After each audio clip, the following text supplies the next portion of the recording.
My name is Bob Dorr. I'm a member of the SQL Server escalation team, and I've been doing that since 1998 and been with Microsoft SQL Server since 1994. Worked on the OS2 SQL Server a couple years before that. I spoke at last year's PASS, and I went through UMS and talked about how a lock resource is actually constructed or a latch is constructed, how that has a waiter list, how that works within the UMS scheduler to do non-preemptive activity, and so forth. This year, I'm talking about SQLOS, which is essentially the upgrade to what you're used to hearing as UMS. So the core SQLOS, or termed SQL operating system by the dev team, handles all the primitive activity for the database management system. So all the interfacing with the OS and taking all the complexities of knowing about how a latch has to work or a spin lock, how the architecture is constructed under NUMA, dual core versus hyper-threading, all that complexity is taken into this SQLOS space and handled so that the DBMS programmers can just write code and don't have to worry about those kind of things. So the core is now much bigger than just scheduler and some of the other basic primitives that they had before.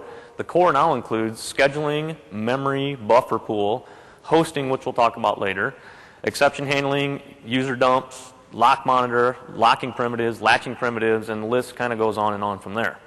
So there's no way I can cover all this today in detail that I did last year with UMS. So what I'm going to try to do is take you on a tour, show you how you can actually see into this engine now, and some history behind how your feedback to the dev team, as well as the cases that we work within product support, have driven some of the visibility in 2005. And I think once you see the history behind that, you'll see that it's a pretty flourishing component of the server, and that these guys are one of the leading edge guys to making supportability rock solid throughout the entire server and the platform itself.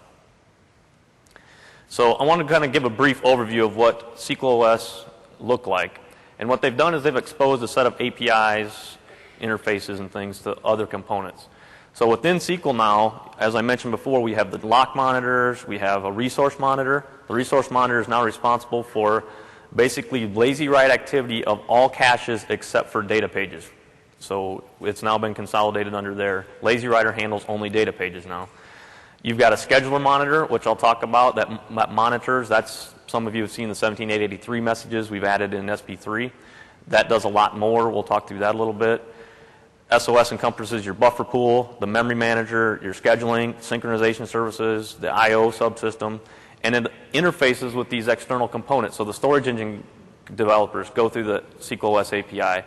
The protocols, your netlibs, your SNI components and MDAC components are all now coded to work within SQL, talk to SQLOS, use that memory, understand how to back off of memory pressure, cache stuff within SQL and uncache it based on memory pressure.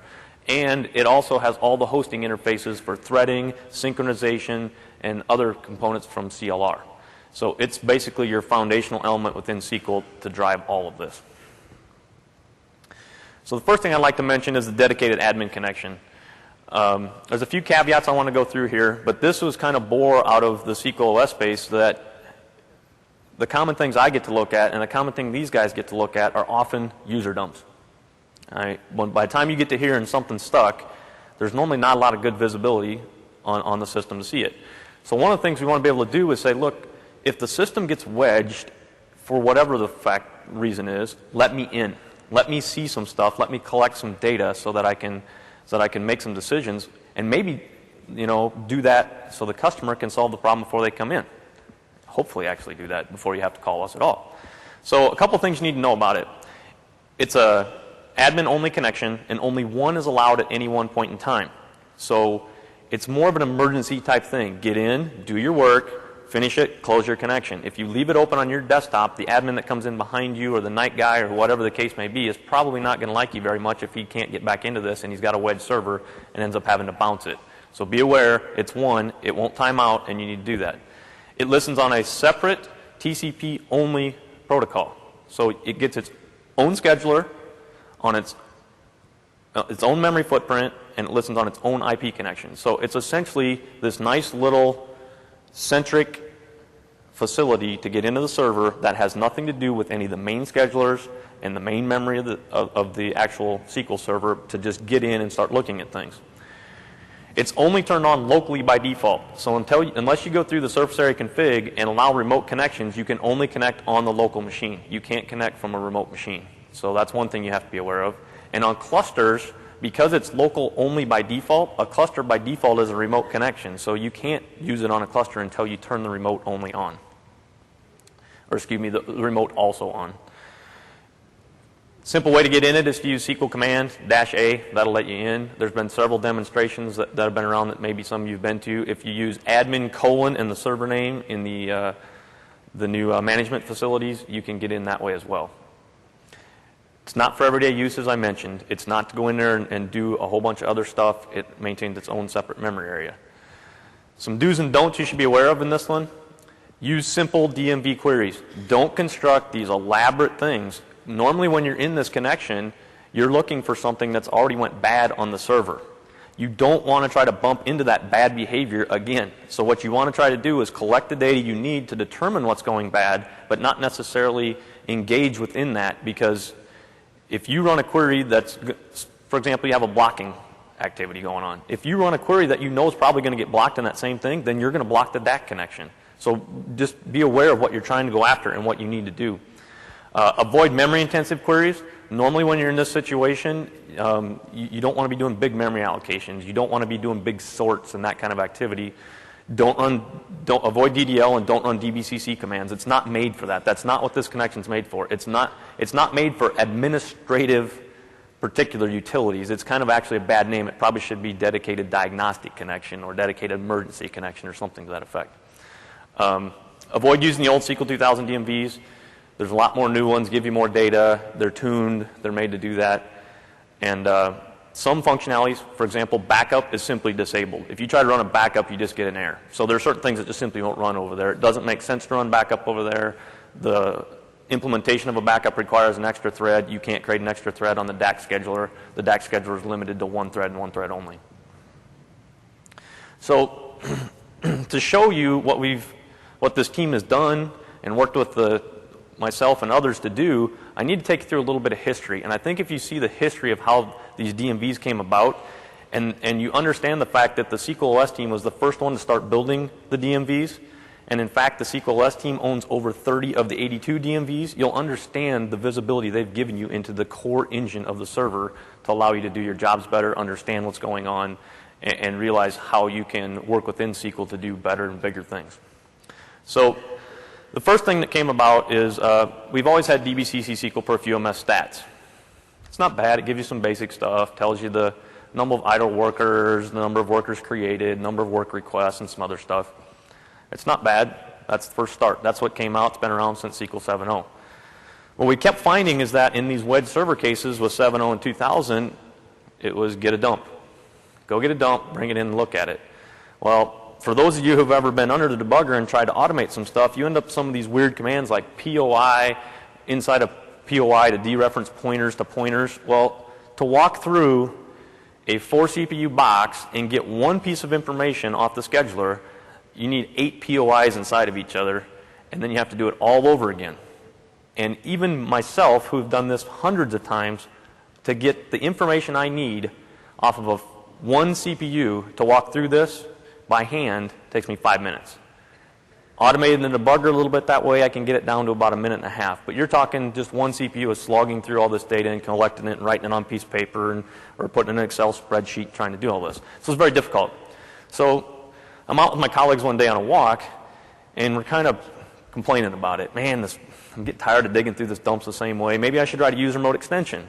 Well, every time a new build came out of SQL, that meant we had to have some process to rebuild it and make sure that it was in sync with the source and a bunch of other stuff. And it was kind of hard to extend for what we wanted to do on the fly in the labs, or if we had a customer scenario that we were on site for, we wanted to do something different. We didn't want to have all this installed, so kind of threw that off to the side. And then we kind of came up with the idea like, wait a minute, we're SQL guys. Put this stuff in a database. Let us do stuff with it the way we normally do. So what we came up with was an idea that's termed DScript now, and we actually were able to obtain a patent for it. And what it does is it lets you write a JScript or an active script against the symbols, an object model we built over the top of the debugger to access symbols. So all you need is the dump and the symbols that match it, and you can run whatever code you want And so we can rebuild things such as, how would I normally look at sys processes? Just build that code into the server. So we got involved with a couple guys from development, and David Campbell helped us sponsor, let's do this as a joint effort. So in January of 2002, I took 3 or 4 months off, worked with the dev team, and we built an OLADB provider that you can point at a dump with an open query syntax, such as I'm showing here, and this would load sys processes out of that dump. So when the customer called in, I no longer have to teach everybody around me all the intricacies of what sys processes look like, all the intricacies of what sys locks look like, and on and on and on. They run the script, and they can see it, return it to you, show it's blocking, whatever, really quickly.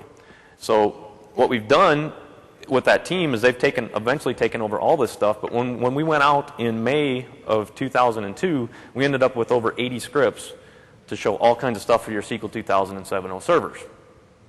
Hey, that's really nice, but you got to get a dump and send it to us. Dumps are very impractical. You throw 64-bit on top of that, and your dump sizes go to gigabytes, just skyrocket. So when SP3 came around in that time frame, we also added the mini dump capability, which was built into SQL Dumper. And as we kept going back and forth, we kept pinging things, and we kept working on customer cases and getting suggestions for customers. And one of the things that commonly came up from you all was, look, if it gets to the point where I have to take a dump of SQL, why does it take 2 or 3 gig to do this thing on a 32-bit box? And then if you go to 64-bit, don't even ask me, because there's no way I've got 64 gig free on a drive to do a dump and about an hour and a half to let the thing dump. I just don't even ask me that. So what we did was we came up with the concept of filter dumps. And filter dumps, what it does is it takes everything in the SQL process space except for the data pages that are cached and throws it into the dump file. So essentially what you get is you can approach the accuracy of a full memory dump, because you can always go back and get the data page from the actual underlying media, the database itself, but it gets closer to approaching the mini dump and only a couple hundred meg. We can bring that in much faster. You guys can FTP it to us faster. We can deal with it and collaborate with dev faster. We can do all kinds of stuff with it. And then we can use this descript technology to go grab all this good stuff out of it. So we've cut down the time a lot, and it scales well on 64-bit. A lot of things are taking place in that area. As that all was going on, there was an effort within development and PSS to come up with what's called the transparent server. I mean, let's not hide a bunch of stuff. It doesn't make let's show them what's going on. If you want to see what's going on in the scheduler, let's show you what's going on in the scheduler. If you want to see what's going on, in I/O, let's show you the I/O. Makes it much easier for us to deal with problems and for you to see what's going on and deal with the problems yourself. That led to what I will call automated detection or health detection, which was the first introduction of the 17883 in SP3, that if a scheduler became wedged, something wasn't yielding within 60 seconds, we could automatically throw that out and capture the mini dump. Okay? So that's kind of the basics of how some of this started to grow. There's a couple things I need to talk about before I show you a few things here. One thing is use the SQLOS DMVs with care. It's not that they're not safe. I've pounded these things over and over with the utility OStress and hundreds of guys running the same queries over and over with deadlocking involved in the server and workloads and stuff. They're thread safe. The kicker is you're asking it to go enumerate what's going on a scheduler or what's going on in a thread. All this is context switching while the server's running, and to do that you have to take a lock to go enumerate this stuff. So if you're constantly sitting here pounding all these low-level DMVs to see what's going on, A, the amount of data is going to be pretty overwhelming because it's changing at a pace that's very rapid. And number two, you don't want to be constantly locking down critical structures within your whole DBMS that result in concurrency issues. So just be careful with these. It's not that you shouldn't use them, it's just be careful with them, please. So the first thing we did is said, look, I want some global visibility. There's things that we shouldn't even begin to have to go to a dump for to figure out global visibility. And so we added some of these base tables. And let me show you a few details in these tables. So the first one is called DMOS_sys_info. It contains things like the current tick count on the box, the current CPU tick count, the physical and virtual memory bytes, the committed buffer pool, the number of max workers, the scheduler count, and on and on. So basically it gives you a quick snapshot of what's going on, what's the major pieces of the server, what's my memory look like, what's the current time, and those kind of things. Not too bad. Then we expose loaded modules. Terrible time for us in PSS of guys loading an XProc or a COM object, a link server or something that hasn't been tested well and is causing problems within our address space? Well, to get a list of modules, we normally had to do something with some kind of resource kit utility or get a user dump or something to that effect to look at them. You can now run this, and it'll enumerate the modules in the process space, so you can go out, periodically capture what's going on the server, who's loaded in my process space, what versions of these DLLs are getting loaded in my process space, those kind of things that go with it. So you got a way to see what are the executable pieces that are even in the process space. You can do the same thing, like I mentioned, with the LM and the stuff under the debugger, T-list. The warning with this one is, again, like I mentioned, there are certain things that happen for the SQLOS DMVs that you have to be careful of. One of them is this thing, this particular one, OS loaded modules, has to take out the loader lock to enumerate the modules. While the loader lock is held within your process space, you can't start another thread, you can't stop a thread, and you can't load another DLL or unload a DLL. So that's just one of these examples where there are critical structures it's going to grab to do some of this stuff. It's going to do it safely, it's going to release it when it's supposed to, but just be aware that when you do that, you're doing certain things to the machine during that time window that you may not want to be doing on a frequent basis. This is one that kind of excites me. There's one now called DMOS threads, and essentially what that is the DMOS threads will show you any thread in the SQL Server process space and a whole host of information about it, specifically things like where's the thread at in memory, what was its creation time, what is the handle of the thread, how much kernel time has it been using, how much user mode time has it been using. Makes it really nice. There's a command in the debugger called bang runaway for those of you who use the debugger that actually shows you the thread that has taken the most CPU time on the box.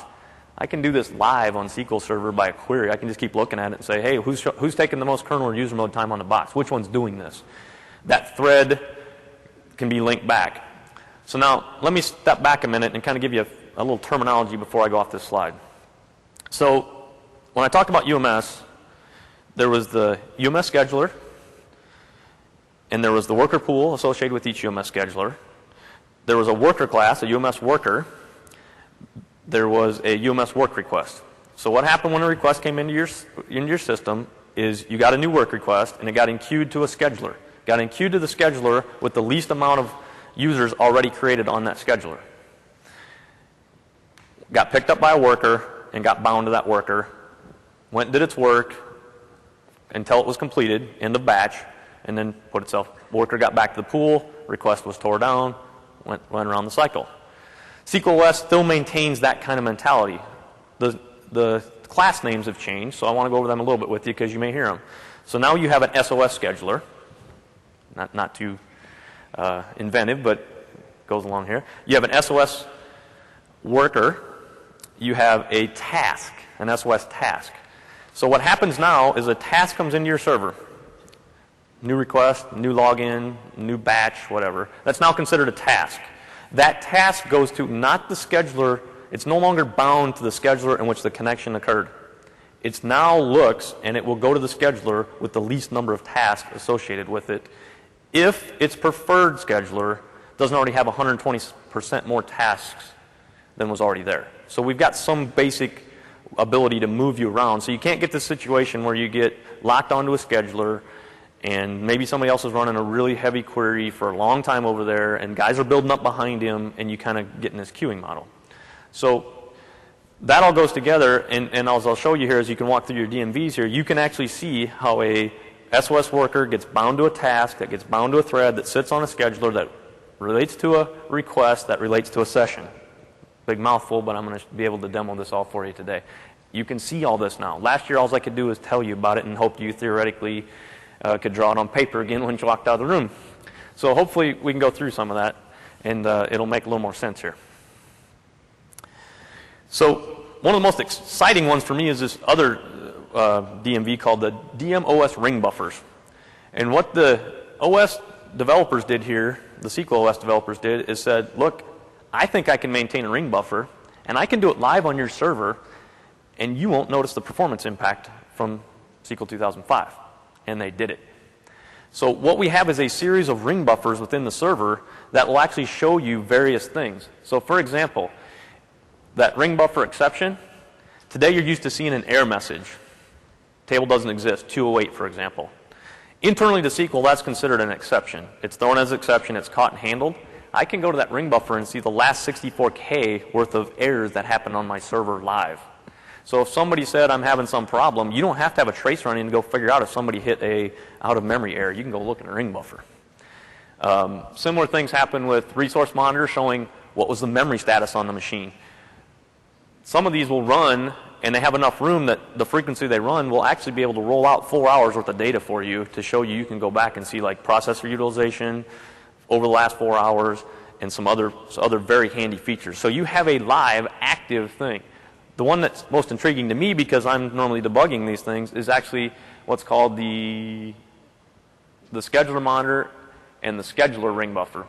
Scheduler monitor tells you the health of your schedulers. The scheduler actually shows you which workers within SQLOS switch to who. You can actually go see the list of context switches that's been happening, the last 64K worth of context switches that happened on the box. I can actually trail back on the box and tell you which thread with which worker signaled the next guy to run and how long they ran and how long it took them to come back to run, all within a DMV that's live on your server all the time. So here's an example of that ring buffer exception. So you go to look at the ring buffer, they're XML outputs, and so you can shred the data and put them in whatever you want to. And in this case, it's telling you the time that this exception encountered, the error that was encountered, the severity, the state, and even if you look closely at the bottom here, the ID equals 0, frame ID equals 0, it gives us enough information. It'll trail this back. It'll actually give you every frame on the stack. If you turn that into, if you actually went and looked, you can actually go find the stack trace in which that was added to. So some of this stuff today where we're commonly saying turn on -Y or dump trigger, which actually on an error will give us a stack, I can go to this ring buffer and figure out what the stack looked like without having to turn that on even after the error happened. So I can tell what stack it came from. So there's all kinds of good stuff that's laying out here. You can map that time back to that DM OS sysinfo, so you can actually figure out how long ago it was. And you can map it to a new table called DM, it should be sys.dm OS stacks, to actually see the stack frames in a tabular format. Here's the scheduler one I was talking to you about. You can actually see that the scheduler, it did a switch. And if you look closely, you can see that it has a source worker and a target worker. So it's going to tell you I'm the source worker and I'm switching to this target and I'm doing it at this time. And you can tell what kind of activity went on. It'll tell you the number of IOs it completed, the disk IOs it completed, and several other things that took place on that worker. And as you'll see when we go through this demo, you'll actually see that all that stuff is available in the DMV. On a worker, you can see how many IOs this worker's done, how many CPU cycles this worker's done, and that kind of thing as well. This is the scheduler monitor one. Remember I mentioned that you could see things like processor utilization, system idle time, and some other various things about the system that was taking place. So the ring buffers themselves can provide a wealth of variety of information for you to go get at a time of a problem that will show you immediate history right before that.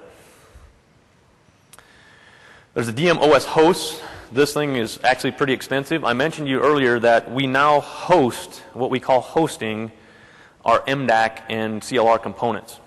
And we provide them interfaces such as they want to create a thread. So for example, let's say that you're in CLR and somebody's trying to create a new thread object. So they're doing a new thread object and they're doing thread.start. That actually loops back through the server, back through the SOS APIs and gets a worker out of the worker pool. It's all integrated with us. If you can create a monitor object in CLR, synchronization object, that's a synchronization object within SQLOS. It's also deadlock detectable within SQLOS. The deadlock monitor knows about it. All this stuff hosts back in. You want to allocate memory, comes back through the host, comes right back into the SQLOS API. We allocate the memory, we track it, and it gets tracked on the backside, which you'll see there are DMVs for memory. You can see there's over 135 clerks for memory showing you the different guys using memory. Some of you saw that diagram that Dan showed this morning. There's a table that underlies that, several tables that I'll show later. Here's an example of the stacks I was talking about, where you can go out and actually see the stacks in a tabular format. This table is actually a hashed value of the stacks. And so what we can do by this implementation is this stack cache table can be used with special trace flags when you're doing memory allocations. If you need to track a specific memory allocation, we can turn on a trace flag, track every single memory allocation that's happened in the server, tell you the file, the line it happened on, and we'll snapshot his stack and group them together all at the same time for diagnostics. So let's talk about scheduling a little bit, how the scheduling changed, how some of that stuff has evolved. Scheduling is now one of the big things that went to is what's called dynamic affinity. Several things had to happen in SQLOS to allow it to handle things like NUMA, handle things like hot add memory or hot add CPU or hot remove CPU, and work within all these frameworks. So the first thing that had to happen is we had to have dynamic affinity, have the ability to take a scheduler offline and put a scheduler back online, so that if I added a new CPU, I can bring a new scheduler online. If I'm going to take one out, I can take it offline. A couple of caveats you should be aware there. Online schedulers, like you're used to today, that's your normal scheduler, everybody's up and running. Offline schedulers will migrate all workers to online schedulers as the tasks that are already assigned to them complete. So if you've got a long-running task on a scheduler, the scheduler will go offline and quit taking new requests, but it's not going to get rid of requests it already has. It will finish whatever it's on there. It's all dynamic now. You do SP configure, reconfigure with override, server switches over and starts migrating workers around the system for you. There's some really neat implementations I've seen of this where, hey, I've got a lot of batch processing I want to do at night. This particular instance, I want him to have more power. I'll affinitize that thing at night, grab a couple more CPUs. In the morning, well, this guy, and hone him back down. So you can do some dynamic things with the affinity to move him around. Worker limits. The worker limits have changed a little bit. We still have the max worker thread setting, but we've come up with an algorithm called ideal targets. And so what we don't do is just simply hardcore, as I mentioned, divide max worker threads by online schedulers. It does look at the amount of tasks coming in, the amount of requests coming in and go, but a basic calculation would be the online schedulers should each have about max worker threads divided by online schedulers. But there is some activity that takes place around there. I mentioned the task. I mentioned the worker. We now have an abort list. So when a deadlock or a kill takes place, the worker now goes to the top of the abort list. The next time the scheduler is supposed to switch, the guy on the top of the abort list gets to run. It doesn't matter. He gets to jump to the run list to do the abort. That makes it very efficient for CLR aborts, for hosting aborts, and some other things that take place. But it's an official abort mechanism that's much cleaner than the 2000 implementation was. We still maintain the IO completion lists. So when IO gets posted asynchronously, each scheduler maintains its IO completion just like it did in SQL 2000. However, there's detection around that now that if the IO is not completing fast enough, you will get stalled IO warnings, starting with SP4 actually in 2000, but more so in 2005. And some of the scheduler monitor will watch this, and if the IO is not completing, you'll get new messages about your IOs being slow and information and details about why it's being slow. There's a concept of idle server that was built into SQLOS. So on like SQL Express queue, if no activity is taking place for 15 minutes, it will actually stop all the background normal system tasks. So there won't be any lazy writer waking up once a second to check for memory. There won't be certain other tasks, maybe like full text, the full text catalog guide. It'll all idle down. So system tasks will idle down, allowing like your laptops and things to be more graceful at doing hibernation and that kind of thing. One caveat there is to be careful. Idle servers, SQL Express idle server will allow itself to be paged out. It won't respond to other memory pressure on the box. So if you start up a bunch of apps, SQL's getting paged out. Other SKUs will wake up, respond to memory pressure, and back off, do lazy write type activity. One of the most exciting things for me was the quantum goals that were added to early on, back in 2002 and even 2001. There's a quantum goal of 4 milliseconds for the scheduler. So if you go off and run, you better come back and yield at about a 4-second quantum goal. That was built into the bug testing very early as what's called a quantum thief. If anyone came back on any of our test servers for the last 3 or 4 years and took more than 4 milliseconds in their code line, it was automatically dump was taken, bug was filed, bug was fixed. So a lot of the scenarios we were seeing where code lines were maybe running too long or imbalanced between maybe a query processor code line didn't yield as often as maybe a storage engine code line, all that stuff has been severely limited or has been really addressed harsh by the development team to make sure that won't take place. We used to have a concept of up yield versus smart yield.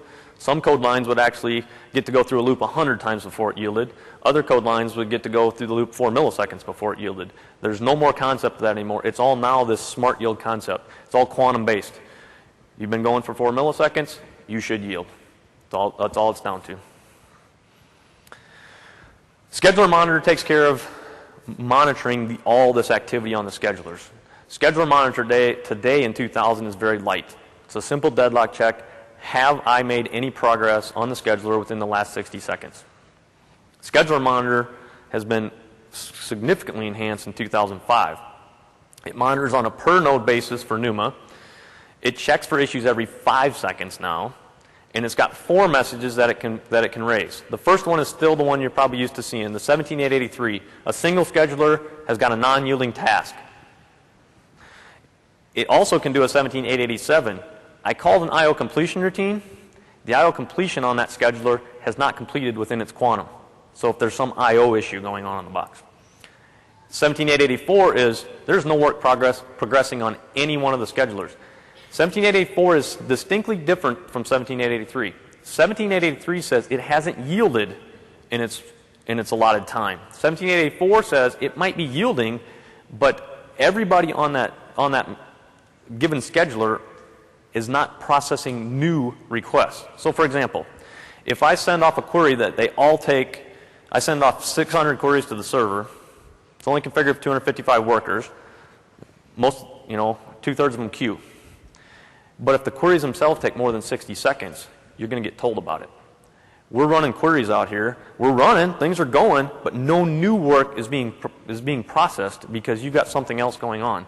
Could be a severe blocking chain to do the same thing, those kind of things. So you've got a little bit of visibility here to say, look, I'm not processing new work, and that's why maybe my batches per second in perfmon aren't going anywhere. I'm not doing any batches, but my CPU's up. I'm seeing locks being taken out. I'm seeing them being released. Look at the duration of your queries and the duration of the work requests that are hitting your server. 17888 is distinct that says no work's being is being processed, and 50% or more of that work is all waiting on the same resource within the server. So you can clearly see, like, look, if somebody took out some kind of transaction, took a lock and went off to lunch, everybody stacks up on it. Look, I'm looking for probably one root cause here that'll probably break this logjam very quickly. There's a series of callback routines that Scheduler Monitor can use. One of those callback routines is for CLR. And when you go off into a CLR procedure, and if it takes longer than the specified quantum, what Scheduler Monitor will detect that. It'll detect it's a CLR task running, and what it'll do is it kind of punishes it. It forces garbage collection to occur so that the task will yield.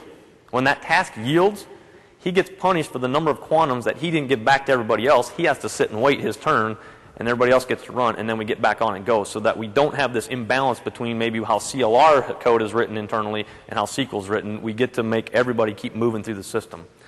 And then again, Scheduler Monitor has the ring buffer entries that I outlined for you. So the DMVs for the scheduler are the OS schedulers, the pending IO requests, the OS workers, the tasks, and the waiting tasks. And I have slides that kind of show some of this, but a demo would be more appropriate to show you what's going on here. So let me switch over to that quick.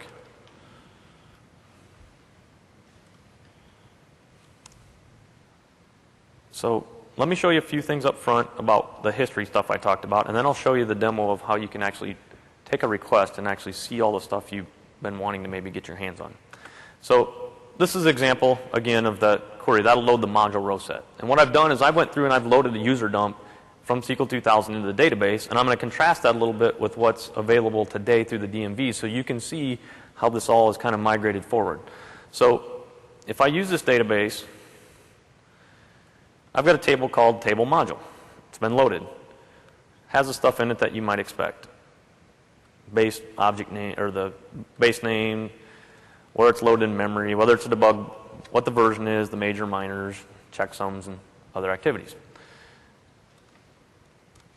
DMOS loaded modules shows you the same thing. Off my I'm running the live 2005 server right here, showing you base address, file version, product version, whether it's a bug, whether it's been patched, whether it's pre-release, what company name, and the physical location of the file. Very similar. We have similar things for SQL basics. So I want to know what the basic footprint on the server was, what the build was, what trace flags might have been on that kind of thing, and we've got the sysinfo that I discussed with you a little previously here that show the current millisecond ticks, number of CPUs we're using, the hyperthread ratio, the physical and virtual memory on the box, how much buffer pool is currently committed, and various other activities. This OS quantum, that is the number of CPU ticks required to make 4 milliseconds. So now you have the ability, as you see as we go through these other tables, to actually see how long you expect things to work, give relative timings between context switches, relative timings between yields, and that kind of things that are available to you. This is my favorite script from the dumps because I always want to see what schedulers do we have and what state are they in. And so this is the one that came from the dump. This is the one that's on my server. Same kind of stuff. What's it doing? What parent node, what NUMA node is it associated with? Is it visible? Is it online? Is it offline? Is it hidden? Is it a DAC one? And how many preemptive switches have gone on this box? How many times have we released a worker and got it back? How many context switches and various other activities? The number of current workers, the active workers count. These tables have column after column of this kind of information. I could probably show you columns for hours here. The last timer activity, that's the last time someone yielded on this scheduler. So if you take that and you cross-reference it back to your sysinfo, you can actually see how long has it been since this scheduler switched. There's an I/O table that we normally grab out of a dump. There's no I/Os pending on this one. There's no I/Os pending on my current server, but this would show you the current I/Os outstanding to be completed on your system. It shows you the time the I/O was posted, this I/O pending milliseconds. That's the millisecond count in which the I/O was posted. So if you reference that back to your sysinfo information, you can tell how long the I/O has been outstanding. So you can tell if you have a stuck I/O, how long it's been stuck. You can tell what file it belongs to. There's more information here about the offset, the size in which it was happening. So you can actually join this table, join it back to your sys.databases, and I can tell you what database, what file in the database, what offset within the database, the size in which it was at, what time it was posted, and all that kind of information. It's all now available to you. So let me show you this ring buffer thing I talked about. So I'm going to select from object that doesn't exist. It just simply doesn't exist. Somebody comes to you and said, hey, I had an error. Do you have any more information? Can you look it up? Or there's been a severe error. You need to get more information. You go to your ring buffer and look for that exception. And in this ring buffer is now recorded that, and let me do it in text, it'll be easier to see.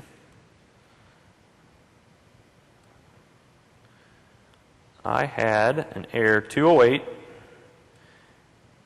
on the specific task at a specific time, etc., etc. So you can now take that task address, go find out what task it is, see what task that might be associated with what worker or what request if it's still active, those kind of things. You can map all that stuff back up.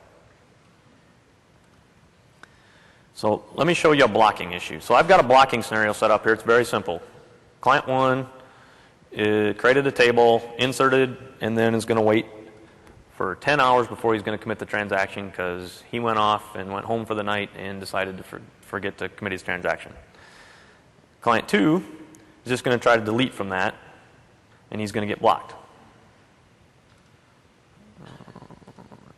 Get the right one up here. So there's a new DMV called DMOS waiting tasks. Shows you the tasks that are waiting. You can see how long they've been waiting, the session ID that it's associated with, the task address, what the wait type is, and some of the other information you might be used to seeing in either exec requests or today in sys. Some of these columns might be what you're used to seeing in sys processes. You can see who the blocking task address is and several other things. So you can immediately see what are the tasks that are waiting and why are they waiting? Who are they waiting on? And it's not just for a lock. That could be a CLR synchronization object. It could be a latch. It could be several other things. So if I take the blocking task address here, I can dig into him further. So I can say, what's my blocking task address here? Go look at the DMOS task, which give me the details about that specific task. This is his task. He's suspended. He's done 15 context switches. He's got no pending IOs. Hasn't done ending IO actually at all. He's on scheduler number 3. He's session 51, etc., etc. Here's his worker address. So now I can tell real quickly, what has this task even done? How many IOs has this task done? How many CPU cycles has this task taken? You can, since the task is bound to a worker, you can then go over and say, well, let's go look at the worker for a little more details. So now I got a worker address, and you can see whether the worker, is he preemptive or is he non-preemptive? Is he on the schedule or have we released him to do something external? Is he a fiber? Has he had a fatal exception? Is he in a catch block? Is he polling for IO completion? How many context switches has this worker done? This worker has actually done 128 IOs. Well, remember, a task gets bound to a worker, does its work, task gets unbound, worker goes back to pool, picks up another task. So for the life of this entire worker, he's done 128 IOs. You can see various other activities he's done. When he was started the last time, when his wait resumed the last time. So you can actually track this back to see when a worker got started, when he got put on the run list, when he got resumed onto the run list, when he got off the run list and became the running worker, when he, et cetera, et cetera, et cetera. So I told you could see the thread. So in this worker, when he's bound, you can see his thread address. If I get over to that one, which is about 10 columns to the right if I remember right. Task, his memory object, and his thread address. So now I can go say, well, show me what this thread's actually done all day. It was a thread that was started by SQL Server. This one might fool you, but when SQL starts up, it's statically linked with the SQLOS DLL. Any thread that gets started calls DLL main in that thread. We bootstrap. We know about every thread that happens in the process. We know whether it was created by us, and we know how that thing is working within our process space. So if someone writes an XProc on your box, begins a thread, you can still go see him. You can see what kind of CPU he's taken. You can see what kind of kernel time and other activity that he's been doing. You can actually track threads that aren't necessarily started directly by SQL. You can see his OS thread ID here. You can see his current instruction address. So you can actually break that back out if you have symbols. You can see when the thread was created and a whole bunch of other details. As I mentioned, the current example is kernel and user mode time. So now I can see that what the task was doing. I can see what the worker was doing. I can see the thread he's associated with. And I know we're on scheduler 3, so I can even break him down and go back and look at scheduler 3 and just see what's going on in general in scheduler 3. So he's still an online scheduler, and we went through this table a little bit ago. So you can actually take and start at sessions, requests, break that down into waiting tasks, task, worker, scheduler. You can see all the stuff that I've been talking about through the last 2 talks I've done on this. For me, absolutely exciting, because now I can do all that live and I don't have to get a user dump, and I can have you solve a lot of your own problems because you can see what's going on. So let me move on because I don't want to spend all day on scheduling. There's a lot more stuff. So we talked about all these things in detail. Here's a little sample of the demo I did. Again, you got your worker task binding, your request, and your session lookup, which we just walked through. Let's change modes and talk about buffer pool now. Buffer pool has had some pretty significant enhancements to it, specifically in terms of data integrity or ensuring your data integrity. So let's just go through the list. The first one is time of last access. So the buffer pool in 2000 today, it's got a reference count mechanism. When you read a page in and you touch it, we increment the reference count. When lazy writer goes by, we divide that reference count by 4. If it ever gets to 0, page is going to be ejected from cache. It's not the way 2005 works. 2005 now tracks time of last access on the buffer. So every time you touch it, the time of last access is updated. When lazy writer goes to the sweep, the oldest guys are getting ejected. So you actually get true oldest guy, the least touched guy. If he was touched 2 hours ago and everybody else has been touched within an hour, the guy 2 hours ago is getting out of your buffer pool first. It's shown to give large percentage increase in some benchmarks that have heavy I/O activities. Before has cut it down because we're ejecting more efficiently out of cache. We now have dynamic AWE. So instead of having to lock in your AWE will react to memory pressure, just as if you're normal, like you're used to today on SQL 2000 without AWE. I/O affinity has been updated and enhanced. So on high-end systems that require I/O to happen on a specific CPU, I/O affinity is much more scalable and reliable in that particular environment. It'll support hot add memory. So, for example, on a 64-bit box, I believe the last time I looked, when the server starts up, you can add up to 4 times the amount of memory as when the server was started before you have to restart it to get it to pick up new memory again. So you can actually add memory and keep going through it. We have copy on write activities. So to support snapshot databases, replicated databases, I should say replica databases, not replicated. When a page is going to be dirtied in the original database, you're going to make a modification on it.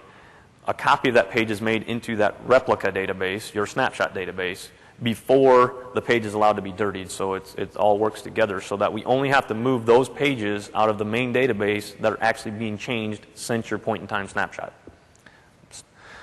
We've added checksumming. This really makes me happy because in the I/O space, we've been struggling for this for years. But we now will do checksumming for on-disk and in-memory activities. So we can actually do checksumming of your data pages on the disk, and that's actually the default. And we can also, with the trace flag, upgrade that to do basic checksumming within memory. The question always comes up is, well, what's the difference between that and torn, and what's my performance implication? Performance implication of checksumming is very low. It's been tuned, and it's been decided it's actually the shipping default version for all SQL 2005 created databases. I recommend leave it on unless you have a reason not to leave it on. Torn page only detects if the last 2 bits in each sector have been changed. Checksum checks all bits on the page. It's much more enhanced algorithm, allows you to do different things. It's the same checksum algorithm as the Exchange server's been using for 2 or 3 years. The only difference is that we added 1 extra rotate in the calculation to make sure that sectors can't be swapped and be missed in the calculation. But other than that, it's the same thing Exchange server is using and had good success with for years. If a read fails on a drive, we will now do read retry. We'll do it up to 4 times. Between each one, we'll wait another 250 milliseconds, so it's cumulative. So what happens, it's progressive. So the first time a read fails, we wait 250 milliseconds, we post the read again. If that one fails, we wait 2 times 250 milliseconds, we post it again. The next one's 3 times 150, and the last one's a full second. If it fails 4 times, you get the normal failure you would today. If this is occurring, you get it logged in your error log. If you're seeing this, it's a severe I/O issue, and you'll have a performance bottleneck, but we're trying to maintain stability. Exchange actually has data showing that more than 4 retries, they do it 16 times, but they hardly ever see it succeed after 4. It's very, very less. So we have chosen to do 4. And Exchange is showing that on those servers that are seeing read retries, that 99% of the time, a very high percentage of the time, that it's some kind of hardware or firmware or I/O path problem. So you want to be aware of that. We've changed 823 and broke that out into 823 and 824. So you now have 823, which is a physical I/O failure, the actual OS call returned an error, versus an 824, which is a logical I/O failure. Page ID was wrong, checksum failed, you had a stale read that occurred, those kind of activities. So you have a lot more granularity at what the problem was, and it's a lot more detailed. The messages have been upgraded and detailed. Stalled I/O detection. I mentioned earlier that if an I/O takes longer than 15 seconds, starting with SP4, it automatically logs in the error log that the I/O took too long. The key with that is it actually checks whether or not the I/O was completed by the OS within 15 seconds, not if SQL has serviced it within 15 seconds. So it makes a very good distinction between, is it a scheduler problem or is it an I/O problem? If you're seeing these, it means you're getting I/Os that are taking longer than 15 seconds on your machine, and that's probably a pretty bad warning for your I/O path as well. We've added stale read checks.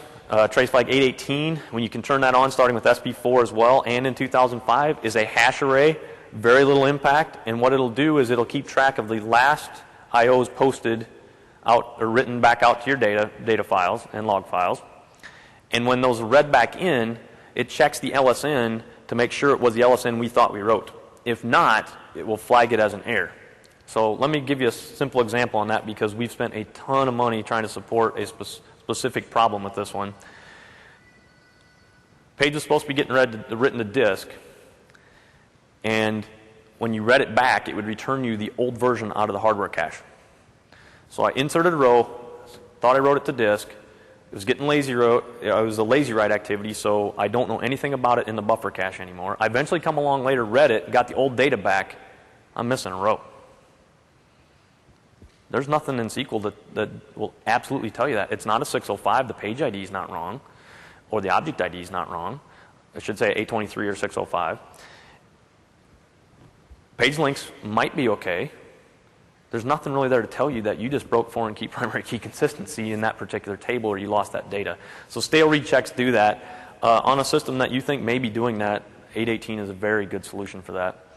We've upgraded what's called latch enforcement, trace flag 815 in SP4 and in 2000. What that does is as pages are latched and unlatched in memory, it maintains virtual protection on those pages. So that if you have like a scribbler in your process, maybe you think you got a DLL that somebody wrote an XProc, and it's doing something bad and writing to memory over here that it doesn't own, or it's stomping off the end of an array, and it's corrupting SQL Server data. This will flag when it's in memory, if it's not being actively latched for a modification latch, the page will remain in read protection mode only. So that guy will get an access violation, and SQL Dumper will catch it and print you the stack. SQL Sim now replaces SQL Stress. I own SQL Stress. I started SQL Sim, and that's been handed to the SQLOS team as well. They've beefed it way up. A whole slew of things we've done. We took everything from SQL Stress, all the data patterns, the stuff we know about hardware failures and I/O path failures, and built it into that tool. And we've made a bunch of modifications. It's fully 64-bit compliant. It handles more than one file. You can do file sizes as large as you want. You can do multiple files. You can do log files. You can do autogrow. You can do shrink. You can specify the memory footprint. You can configure up to 6 different types of user profiles, and on and on and on. So that's currently won't be shipping with the product, but it'll be a web release after the product, and it should be very helpful for you to be able to walk to a box. Doesn't require a SQL single component on the box. Just mimics the SQL behavior, does checksumming and everything else, and you can run it on the box and get a basic burn of, is this machine even compatible? Other thing with SQL Sim is that it's in our HCL testing along with SQL Stress today. So if that thing runs on a box and it fails, doesn't mean the box isn't HCL compliant. What it means is the box is not performing at HCL compliancy, however. And it gives you as an admin or the maintainer of that box a very good way to say, look, we're not putting SQL on here at all. We got some serious problem has to be encountered first. That's also being pushed out to all the major hardware vendors. Have already started using that as well. So here's an example of the 823 error. It's the physical failure again. A lot more wordy than you're used to probably seeing, but it gives you details on how to do it. The integrity must be corrected immediately, complete full database consistency check, etc., etc. Similar to 824, it's a list of 824 errors that could be possible. Checksum, torn page, data transfer was too short, bad page ID, a restore's pending, you have a stale read or a page audit. So there's a whole slew. There's about 4 more of those that weren't even in 2000. There's a new DMV called DMOS buffer descriptors. You can actually go through and show me any hash buffer that I have in the cache, show me a description about it, and it'll show you basics about that hash buffer that's in memory. So you can actually see your hash buffers. Couple caveats on this one. Could be very large. I mean, if you have thousands and hundreds of thousands of buffers that are hashed, you're going to get thousands and hundreds of thousands of rows back. So again, be careful. Like avoid a sort kind of defeats the purpose here. If you're going to do if you get a certain kind of query plan that could potentially end up doing some condition that adds buffers to memory that are hashed again, then you're going to kind of chicken and egg yourself of, I'm going to add these, but I'm going to add more as I'm doing this just to see the ones that I didn't want to see kind of thing. The one caveat is if the buffer's already latched, it'll skip it. It's not going to, that's one of those safety mechanisms that if you're coming along and somebody's already got it latched, it's going to go to the next one. It won't show you that it's immediately latched. And there's probably several enhancements here that are on the books that are likely to come. Maybe SP1 is some work we've been doing around this. So again, I mentioned the SQL Sim. Just quick recap, the HCL testing and things. And here's a picture of the new GUI for SQL Sim. So it's GUI and it's command line. You can run either way. It's got a config file and some other things. I would run it as a demo, but once it started hammering my laptop, you all probably couldn't see the rest of the presentation, so I will forgo that. When it's running, you now get assist processes like output from 2000, or what you may be used to, assist sessions and requests today, where it shows you which type is going on, whether it's a read-ahead simulation, whether it's scanning or auditing, whether it's a bulk simulation, how complete it is, how many reads it's done, how many writes it's done, that kind of thing, so you can actually monitor that. You get an XML output file. This has a style sheet to put over the top of it so that you can actually see what's going on, so you can process the output as XML, and you can, if you want to run it on machines and pull the data back and run it, you can do that. And the command line version looks very similar, except for it's showing you what's running and what's going on at the same time, so you can see what's going on from the command line as well. So let's talk about Lock Monitor a little bit. Deadlock detection, I mentioned earlier, has been extended. It understands about all these hosted objects and CLR objects for starters. So all this hosting interface, actually we provide a mutex-like object to the host. We provide a semaphore-like object to the host. We provide all these synchronization objects. When you're waiting on those are all deadlock detectable. We know about them, and so the deadlock monitor can all detect them. So you could now write a piece of CLR code, use two different monitor objects, or take two monitor objects, and make them try to cross-reference each other and get blocked on each other. It'll get detected. Your CLR code will encounter a SQL deadlock. Kick it out. They have to go fix their app. Instant resolution for you. Similar things with hosted objects and some other stuff. One of the most exciting ones for support is this block process threshold. It's a new SP configure value. It can be used as a broker event, a trace event, and it includes XML data. You go in and turn that on. Don't turn it on less than 5 seconds. It runs within Lock Monitor, so when Lock Monitor builds the entire deadlock graph, it's looking at blocks. So it knows when I find a block but it's not deadlocked, it looks and says, has it exceeded the threshold for what I've been looking for? If that's true, it'll produce an event for you. The event contains the input buffer of the blocking and the blocked user and other detailed information, very similar to like a deadlock event, the XML deadlock event that you've seen in several of the presentations already.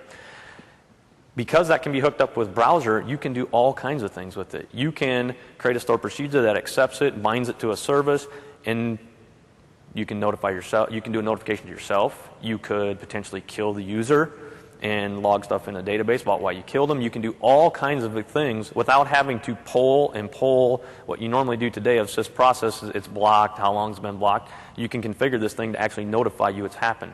You get the database ID as part of this, so you can even set up a elaborate rules stored procedure that I want it to notify me every 5 seconds when anybody's blocked, but if it's in this database, I'm going to ignore it unless that threshold becomes 30 seconds because this is more of a batch processing database. You can do all kinds of really nice stuff with this. Very exciting for us because we don't have to pull for just data and data and data to figure out how to help you with a blocking case. We can turn it on and get the events that are relevant. You can do the same thing. And the deadlock information is now in XML format and can be supported in a GUI format as well. And as a sample, this is a visual deadlock graph that now can be produced if you look at the deadlock event in Profiler, or you save it out to a file and open it back up in the Management Studio. You can also see the graphical representation as well. So there's a lot of enhancements in that particular area. We've done some stuff around latch statistics. Latch has always kind of been, I've had several guys come over to the service center and say, I'm getting latching, what do I do?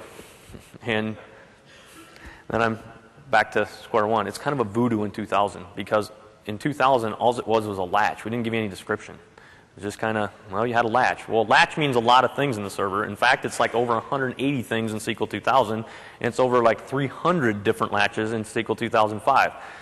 Some of the latches mean I'm just acquiring it, I'm modifying a page, and I'm releasing it. Some latches mean I'm latching it, I'm posting an I/O, and I'm coming back. So comparing one latch time to another latch time, they mean completely different things. It's completely irrelevant. You could look at a scale of latches beside each other and the wait times, and it would mean nothing to you. Starting with SP4, there are 4 or 5 core latch types that have been described. Exchange operator for parallel query, if it's a trace latch, and some other latches that we were seeing frequently come up. Every single latch type in SQL 2005 has got a detailed description. So now we can go in and see the weight information about each type of latch, and we can see details about what type it is. So if someone starts a SQL trace on your machine and sends it over to a UNC path, you know that if you've got hundreds of clients coming in one side and you're trying to stream out your trace to a UNC path on the other side, you're kind of trying to blow through a straw in effect. You can see that that's the latch wait type, and that's what's causing your server to have a problem, and you can immediately go terminate the trace, restore the server to where it belongs. So this DMOS wait stats contains things like the latch class, the request count, number of times this latch is being hit, the max wait time, and the wait times that are taking place. So you can actually start breaking down which latches are causing problems, get a more reasonable way of doing that. I am working with development to try to produce documentation on the latch types that would be public so that you can tell, okay, I've got this latch wait type. What does that mean?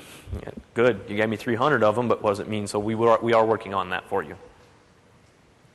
Hosting, I talked to you about the hosting interfaces. One of the things I wanted to point out about hosting on this particular slide is the detour testing.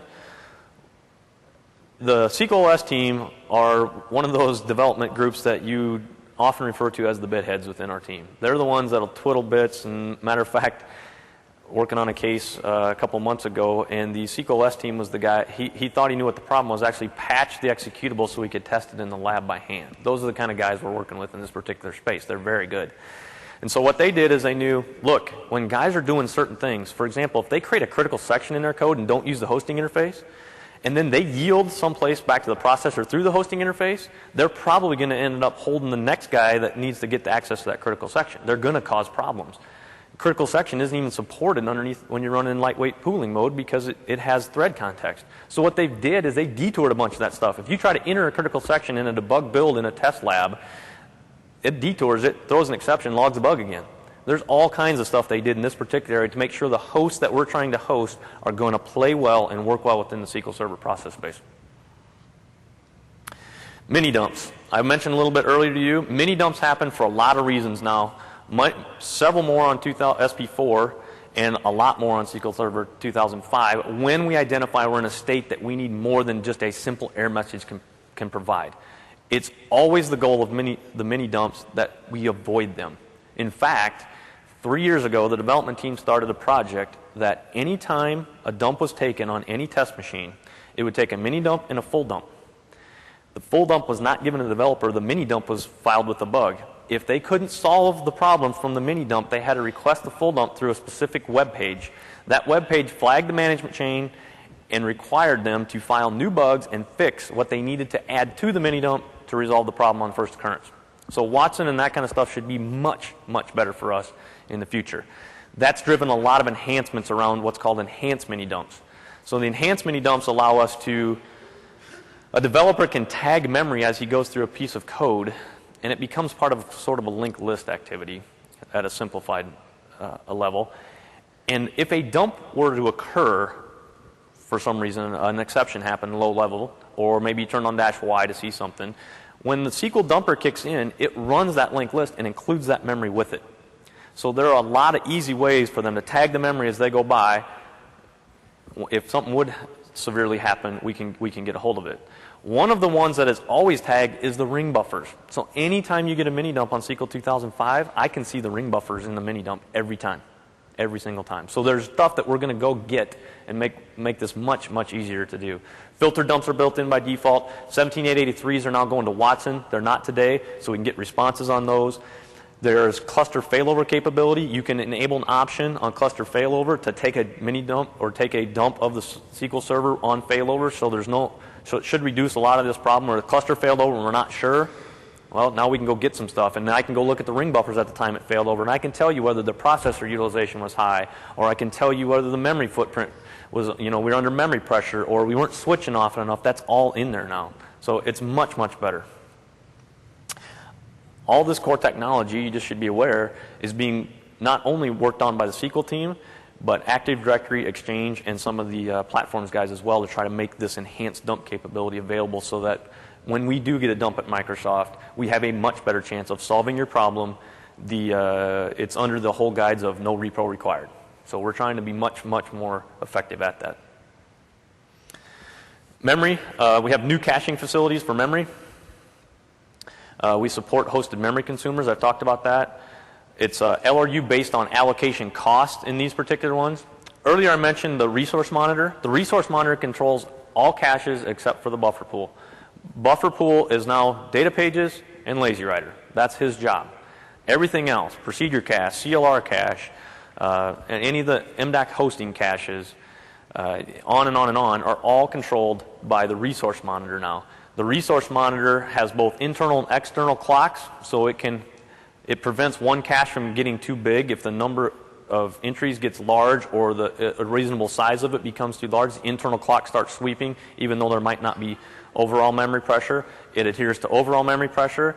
It tracks virtual memory fragmentation. It tracks pressure on the machine, pressure within and out of the process, and all kinds of other stuff that go with it. So it's a much more sophisticated interface to do that. We have abilities to free individual caches and all kinds of things that came along with this as well. And the increased visibility is, as I'll show you here in a minute, is astounding to be able to tell you that by default I can walk up to a server and I can tell you I've got accounting on over 130 different kinds of clerks, and I can tell you the objects within those clerks. And then if I need to, I can turn a trace flag and I can track each individual allocation on that server with minimal impact to the overall system. That's pretty good on a product such as SQL Server. If you want to spin your head, this is the guy I work with a lot, Slava. He's on that team. He's posted some of this stuff and started discussing the memory architecture and the NUMA architecture and the things that go with that. If you can keep up with that, you'll understand these DMVs pretty well. He is a very bright guy. He's the one that actually was patching the image I told you about here earlier by hand and doing those kind of things.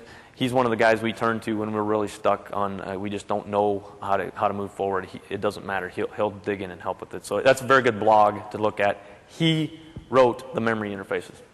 He owns that. So let me talk about memory here a little bit before I wrap up. The DBCC memory status is what you're kind of used to seeing today. You've got different things in there about virtual reserve, committed, and things. This is actually the new version of that, where it actually will show you breakdowns. So you can see the global details, and then he starts breaking down per node details. So if you've got multiple NUMA nodes, you'll see what the memory on each of those look like. And then inside of each of those, he breaks down each clerk inside of that. So you can see the details of the memory for a clerk within a node for all 130 of those times the number of nodes you have set up on your machine. So you can break all this down. He's also accounted for in this model the idea of a soft NUMA, so that on machines with dual core, you can actually configure it to look like a NUMA machine if necessary, to do the balancing and the affinitizing and the memory access and the local and remote stuff if you need to by configuring this in the registry. That's actually on his blog if you want to take a look at that. So DMOS memory clerks, that's your high-level guy. Go look at the clerk. It tells you the type of clerk. It tells you the memory node it's associated with, how many single-page and multi-page allocs, and several other things that take place. Clerks is your first stop for memory. Who's using the most memory? And as you see, it's got things like storage engine, utilities, optimizer. It'll have connection memory, CLR memory, and on and on. If you want to drill into memory a little bit further, remember, the memory DMVs can become extremely large. We're talking about allocations within your server, and if you've got a several gig server, they could be little allocations all over. So my first caveat is be careful when you're exploring these things. Understand that the output could be very large. There are performance-sensitive columns that are only populated if you turn on 3654. 3654 is the one that will capture the stacks and the individual allocations, but there's also some columns that become very hot if you maintain it all the time. And so they are not populated by default. So there are some columns that will be 0 and stay 0 or null all the time until you turn this on. Use that. I talked to him whether or not, do you want me to publicize the trace flag? He said, sure, but tell him, warning, use it only when you know that you need to track an individual memory allocation. Do not use it if you do not need to track an individual memory allocation. It's not something to be run long-term on production. However, 3654 is not dynamic in SQL 2000. It is dynamic in SQL 2005. So you can turn it on and turn it right back off and take a snapshot. So if you have a memory problem going on, not quite sure what's going on, I can see it building up, you can go snapshot memory clerks, memory objects, turn on 3654, snapshot them again, go after sys memory allocation, and see the exact memory allocations that took place during the window you turned it on and turned it off by. And you can do that on a per SPID basis because trace flags will honor per SPID if necessary, or if used that way. So memory clerks and memory objects can be joined on the allocator address. So you can join those two tables. And objects to allocations, you can join your allocations table to your memory objects table and break it out from that way. So in this case, I show a sample of, I did a select star from DMOS scheduler, and it shows that this is a parse entry parse allocation, and it was created at this time. The stack allocator address is this A580. The source file was that, and the line number was that. Makes it much easier for me to solve that problem for you. You can then take that allocation information, and if you've had 3654 turn on, you can write a join, again, that joins to that stacks table I mentioned earlier. I can now go see the stack frames that actually did that allocation. I can tell what line of allocation it happened on. I can tell what type of allocation it is on. I can tell what file it happened in, and I can tell what clerk it belongs to. Again, similar to the schedulers where you can see tasks and workers and threads, memory did the same kind of thing for us. So let me do one more demo here, or let me show you one more thing here before I wrap. So I showed you all these low-level tables, and well, that's all nice and everything, and there's a ton of data, and if you're really interested, you can really go in and dig around and find out what's going on inside the server. You can see how the model of work requests and tasks and everything bind together, understand the SQLOS layer better. The one thing I find actually very helpful already is we've already had the development team has already written us some basic reports on this and drill in so that you all can do it without having to memorize all these DMVs and all the things that go with it. So in here, there's basic scheduler health. What the report doesn't tell you is it actually runs some queries in the background to make sure the schedulers are running. And in yielding, it looks at yield counts, it looks at some timing information. If it's not working or a scheduler's not working right, it actually adds more information, does some basics in here to actually tell you, yeah, you have a scheduler problem. It's not just a simple report. And you can drill into these schedulers and see, on this scheduler, these are the workers bound to that scheduler. On this worker, this is the session ID.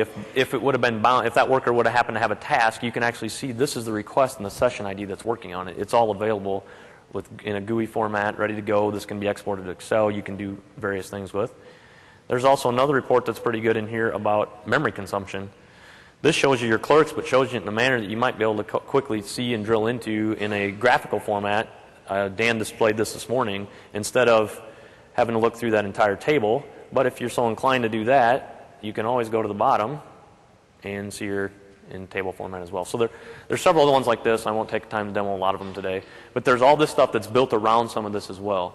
So hopefully I've provided you with some basics of how you can go look at all this stuff and combine that with some of the knowledge you've already read and seen with UMS.